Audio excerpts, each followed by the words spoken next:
listening to the war room that the Bears had and the thought process behind trading that number one pick. And, Ryan Poles went into depth talking about how some teams were more aggressive than others. Some came right in the beginning, like Carolina, which they kind of hinted at in the episode, and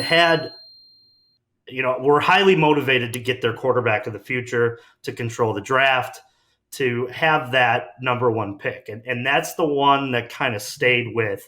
But he did hint that there were other offers, there were other teams that were very much in on the negotiations, and they thought that was the best deal. And then they were able to bring in, a guy like DJ Moore, who they were able to, add to the salary cap, get above that salary cap floor, because that was a big, need to have before this offseason was over.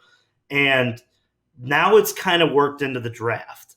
And listening to them talk about DJ Moore, they talked a lot about like getting off the line and his speed compared to the average. And they said within the average of getting off of the ball was like 1-2 or 1-3 in terms of getting into their route. DJ Moore was like under 1. That was something that they very much like looked at as a plus. And now that kind of gets my brain turning, because as you know, Ron, and you've been on plenty of Cubs on Tap shows with me, I love to put the tinfoil hat on, per se, and talk about what's going on. So then you start to do some back digging. And within this episode, they talked about a lot of analytics. We're going to get real nerdy right here, Ronald. We're going to get into some analytics. We're going to talk about numbers now. But we're going to talk about processes that now the Bears are kind of installing within their draft war room. Because I think that there's more that meets the eye than maybe what previous regimes were doing. You start to look at guys like, when they were under Emery, and it seemed like, or under Ryan Pace, when it's like the combine and the athletic ability jumped off of the page for guys like Ryan Pace. It always seemed like the first round picks that they were taking were high, long-term projects, but had huge upside athletically. You talk about guys like Kevin White and Leonard Floyd, both fit those molds. Mitch Trubisky, in a lot of ways, didn't have the makeup college when you look at the terms and number of games, but he had the traits, right? You talk about the arm, you talk about being able to move. Now I feel that the Bears, there's a changing in the weather, or a changing in the guard of where they're thinking. And I think in a lot of ways they're going to use a man that they hired out of MIT, and I'm blanking on it right now. I'm sorry that I don't remember his name, but I'll tell you right now, in the middle of this war room conversation that the Bears gave access to, Ryan Poles really much asked for his opinion and said, hey, like, what do you think about this? What are you seeing with DJ Moore?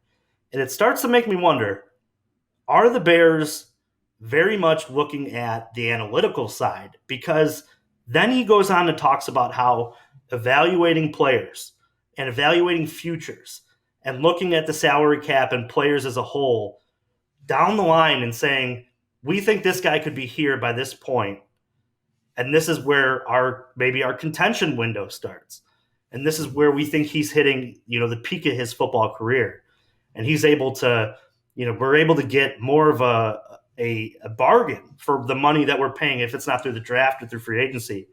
It just seems like there's a changing at Hallis Hall that I think is interesting, because if you look over the history of the Bears, I feel like the guys that they've drafted have almost in a lot of ways been combine heroes, right? It's the guys that very much are athletically gifted, but you're hoping to have the football side of it. Now you start to look at more of the analytics and say, maybe this guy didn't pop on his pro day, but we feel from watching tape and doing the analytical data on his college career that he's much better than what his pro day showed.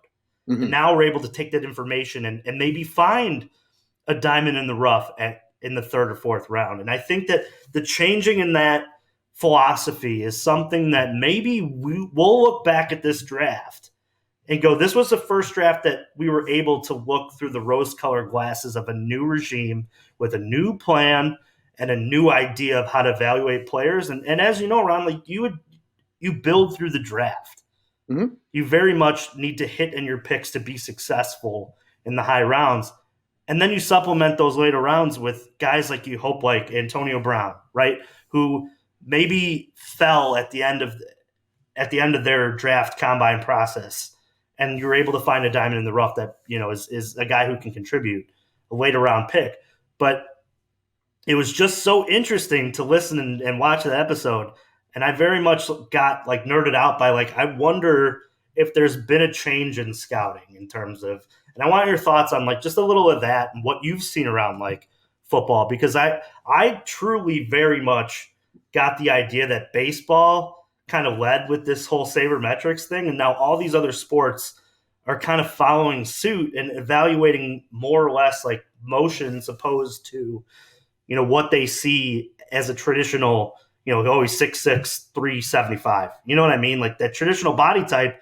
And now you just start to find players that are maybe like an island of misfit toys, like we like to talk about when we talk baseball style. And maybe that's maybe the route that the Bears are going in some ways.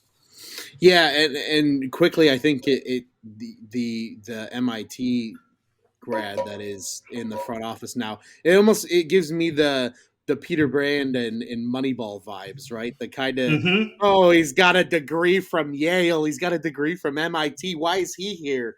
And like, I think you're starting to see that across all sports, truthfully, Juice, because I agree. I think baseball was the first sport to really, that numbers and data started to help implement decision making more than just the eye test, right?